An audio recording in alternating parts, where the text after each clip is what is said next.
अस्सलाम वालेकुम व्यूअर्स, मेरा नाम है सरफराज और आप देख रहे हैं हमारे YouTube channel Sarfaraz easy hub. Viewers, जैसे कि आप जानते हैं, अपने पिछले लेक्चर में आपको मैंने आईबीए के मोस्ट रिपीटेड 5 एमसीक्यू सॉल्व करवाए थे, जो आईबीए के इंटरमीडिएट कैटेगरी के डिफरेंट पेपर्स में आ चुके हैं। आज फिर हम आईबीए के 5 एमसीक्यू लेके आए आपके पास इंटरमीडिएट कैटेगरी के, जो मोस्ट रिपीटेड हैं और हर बार तकरीबन रिपीट होते ही रहते हैं आईबीए के टेस्ट में। और आज हम आपको वो भी सॉल्व करवाएंगे, साथ में आपको ये भी बताएंगे कि अगर इस तरीके के दूसरे क्वेश्चन आपके पास टेस्ट में आ जाए तो आप कैसे उन क्वेश्चन को with in short time easily solve कर सकते हैं। आए चलें अपने लेक्चर की तरफ।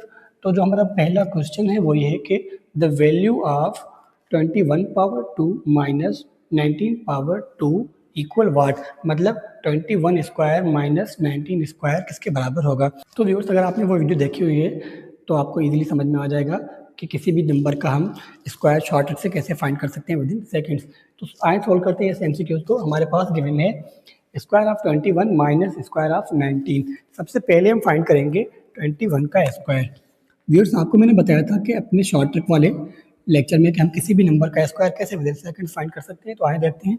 आपको मैंने बोला था कि सबसे पहले आपने फर्स्ट डिजिट का स्क्वायर निकालना है। 1 का स्क्वायर 1 ही होता है जी, बिल्कुल। 2 का स्क्वायर 4 होता है। देन हम क्या करेंगे, इन तीनों को आपस में multiply. 2 time 1 is 2 and 2 time 2 is 4। इस डिजिट को छोड़ के हम यहाँ पे रखेंगे 4। देन हमारा आंसर होगा 1 4 4। तो हमारा 21 का जो स्क्वायर होगा व्यूअर्स वो होगा 441। नेक्स्ट हमारे पास है दूसरा नंबर है 19। 19 का स्क्वायर क्या होगा व्यूअर्स, हम निकाल के देखते हैं। 19 का स्क्वायर 7। 19 का स्क्वायर हम सेम ट्रिक यूज़ करेंगे। 9 का स्क्वायर होगा हमारे पास 81। 1 का स्क्वायर होगा हमारे पास 1। देन हम क्या करेंगे, इन तीनों को आपस में मल्टीप्लाई। 1 time 9 is 9। 9 को 2 से मल्टीप्लाई करेंगे। 2 टाइम 9 इज 18। इस चीज़ को छोड़ के यहाँ पर रखेंगे आप 18। देन ये हो गया 1 16 1 ऊपर और ये 3। फ्रेंड्स, हमारे पास 19 का जो स्क्वायर है वो है 361। अगर आप यहाँ पे 441 में से 361 माइनस कर ले तो 1 में से 1 माइनस आ गया 0। 4 में से 6 माइनस कभी नहीं होते, 1 कैरी कर लिया हमने, जो हो गया 14। 14 में से 6 माइनस आ गया 8। देन 3 में से 3 माइनस 0। तो व्यूअर्स, आप देख चुके होंगे हमारे पास आंसर आ चुका है 80। अब हम चेक करेंगे क्या ऑप्शन में से कोई भी ऑप्शन है हमारे पास 80 का। जी बिल्कुल व्यूअर्स, हमारे पास जो ऑप्शन है 80 है, हमारे पास ऑप्शन डी। तो हमारे पहले क्वेश्चन का जो आंसर होगा वो होगा 80। अब आप सोच रहे होंगे फ्रेंड्स कि हमें इतना टाइम लगा, आपके पास इतना टाइम नहीं होता, तो आप कैसे सोल्व करेंगे। तो व्यूअर्स, अगर आपने हमारी ये स्क्वायर वाली वीडियो देखी हुई होगी कि हम कैसे किसी भी नंबर का विद सेकंड स्क्वायर फाइंड कर लेते हैं, तो आपको ये सोल्व करने में ईजी हो जाएगा। मैंने यहाँ पे स्टेप बाय स्टेप आपको इसलिए समझाया, अगर आपने वो वीडियो नहीं भी देखी हुई तो आप यहाँ से समझकर फिर अपने टेस्ट में ये चीज़ें कर सकते हैं ईजिली। देन जो हमारे पास क्वेश्चन नंबर 2 है वो है the value of 25% of 40 plus 30% of 60 equal what.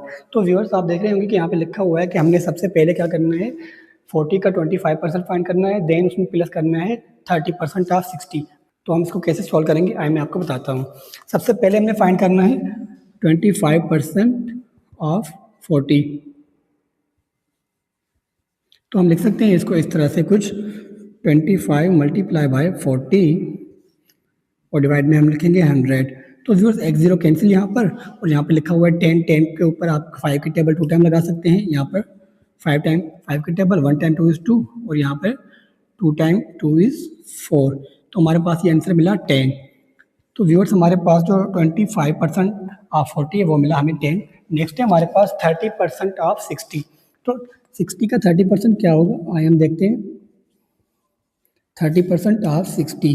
तो जी बिल्कुल व्यूअर्स, आप देख रहे हो कि यहाँ पर भी हमारे पास 60 के साथ भी 0 गिवन है और यहाँ पर भी, तो हम 0 0 के साथ कैंसिल कर सकते हैं। बाकी जो हमारे पास गिवन है रिमेनिंग 3 एंड 6। 3 time 6 is 18। तो अगर हम 10 प्लस 18 कर लें तो हमारे पास आंसर आता है 28। तो फ्रेंड्स, आप देख रहे होंगे कि हमारे पास आंसर जो आया है इसका 28। चेक करते हैं कि किसके कौन से ऑप्शन में 28 गिवन है। ऑप्शन ए हमारे पास 10, ऑप्शन बी हमारे पास 18, ऑप्शन सी है 28। जिससे कि हमें 28 आंसर मिल चुका है कि 25% ऑफ 40 प्लस 30% ऑफ 60 इक्वल 28। तो ये हमारा आंसर है। अगर इस तरह का कोई भी क्वेश्चन आपके पास पेपर में आ जाए तो आप उसको इजीली विदिन सेकंड सॉल्व कर सकते हैं।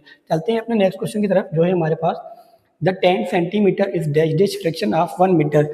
तो फ्रेंड्स, हमें पूछ रहा है कि हमसे ये क्वेश्चन जो है कि 1 मीटर का कितना हिस्सा होगा, कौन सा हिस्सा होगा फ्रैक्शन में। 10 सेंटीमीटर जो है 1 मीटर का कौन सा हिस्सा होगा, कितना हिस्सा होगा फ्रैक्शन में, हमें बताएं। तो दोस्तों, आपको पता होगा कि जो हमारा 1 मीटर होता है ना, 1 मीटर, वो होता है 100 सेंटीमीटर के बराबर। यहाँ पे हमारे पास गिवन है 10 सेंटीमीटर, तो अगर मैं 10 को डिवाइड कर लूँ 100 से तो हमें सेंटीमीटर मिल जाएंगे, 0 से कैंसिल, हमारे पास बचेगा 1/10। तो ये 1/10 फ्रैक्शन हो जाएगा मीटर्स में, किसका, 10 सेंटीमीटर का। ऑप्शन है हमारे पास 1/5, ऑप्शन बी है 1/10। तो 1/10 जो हमारा आंसर होगा वो करेक्ट होगा। अगर इस तरह का कोई भी क्वेश्चन आ जाए तो आप ये मेथड यूज करके इजीली उसका आंसर फाइंड कर सकते हैं। चलते हैं अपने नेक्स्ट क्वेश्चन की तरफ। हम जो है हमारे पास the value of x in the 3:5 proportion 6:x। तो दोस्तों हमारे पास एक प्रोपोर्शन गिवन है जिसमें हमें कह रहा है कि एक्स की वैल्यू हमें बताएं, एक्स की वैल्यू क्या होगी। तो आए सोल्व करते हैं हम अपने क्वेश्चन को। जो है हमारे पास the value of x in the 3:5 proportion 6:x। जी दोस्तों हमारे पास एक प्रोपोर्शन गिवन है जिसमें कह रहा है कि find the value of x. आए सोल्व करते हैं हम इसमें से। जो हमारे पास है 3:5 प्रोपोर्शन 6:x। दोस्तों अगर आपने प्रोपोर्शन वाला टॉपिक पढ़ा हुआ है तो आपको पता होगा कि हम इसमें क्या करते हैं, प्रोडक्ट ऑफ एक्सट्रीम इक्वल होता है हमारा प्रोडक्ट ऑफ मीन्स के। यानी कि हमारे पास जो एक्सट्रीम नंबर्स हैं उनको हम मल्टीप्लाई करेंगे आपस में और जो बराबर आएगा वो होगा प्रोडक्ट ऑफ मीन्स के। एक्सट्रीम कौन से, 3 multiply x equal 5 multiply by 6।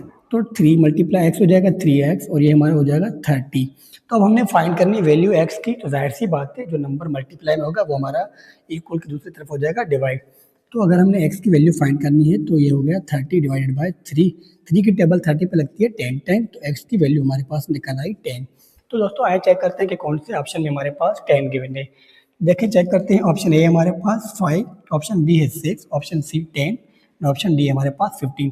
तो हमारा ऑप्शन सी जो है वो होगा करेक्ट, जो कि हम फाइंड कर चुके हैं कि इस प्रोपोर्शन में से x की वैल्यू जो होगी वो होगी 10। चलते हैं अपने नेक्स्ट क्वेश्चन की तरफ। वो है the fraction 31/6 can be expressed into mixed fraction as. दोस्तों हमसे एक सवाल कर रहा है कि जो 31/6 है, यानी कि अगर हम 31 को 6 से डिवाइड करें तो उसको मिक्स्ड फ्रैक्शन में हम कैसे लिख सकते हैं, आए मैं आपको बताऊं। हम करेंगे 31 को डिवाइड 6 के साथ। दोस्तों 6 की टेबल 31 पे लगती है 5 टाइम। जी सर बिल्कुल लगती है। अगर हम 5 टाइम टेबल लगाएं, 5 टाइम 6 इज 30, 31 में से हम 30 माइनस कर लेंगे, आंसर आ जाएगा हमारा 1 और ये 0। जो हमारे पास रिमाइंडर आता है वो होता है हमारा न्यूमरेटर। जितनी दफ़ा टेबल लगती है वो आ जाता है हमारे पास एज अ होल, एंड जो हमारा डिवाइडर होता है वो सेम रहता है हमारा डिनोमिनेटर में, ठीक है। तो हम लिखेंगे 5 होल 1/6, ये हमारा आंसर आ गया। तो चेक करते हैं। हमारे पास ऑप्शन ए में ही 6 whole 1/6, option B 5 whole 1/6, option C है 4 होल 1/6, ऑप्शन डी 7 होल 1/6, जबकि हमारा आंसर जो आ चुका है 5 होल 1/6, यानी कि ऑप्शन बी इज करेक्ट। तो दोस्तों अगर इस तरह के कोई भी क्वेश्चन आपके पेपर में आ जाए तो आप हमारे इन सिखाए हुए मेथड्स को यूज़ करके इजीली इन सारे के सारे क्वेश्चन को विद इन सेकेंड सोल्व कर सकते हैं। और ये वो क्वेश्चन हैं जो IBA के प्रीवियस इंटरमीडिएट कैटेगरी में मोस्टली रिपीटेड होते रहे। तो व्यूअर्स अगर आपको हमारी ये वीडियो अच्छी लगी तो वीडियो को लाइक करें, चैनल को सब्सक्राइब करें और साथ में बेल आइकन को ज़रूर दबाएं ताकि हमारे हर आने वाली न्यू वीडियो की अपडेट आपको मिलती रहे। तो मिलते हैं अपने नेक्स्ट क्लास में, तब तक देखते रहिए Sarfaraz EDU hub. Thank you.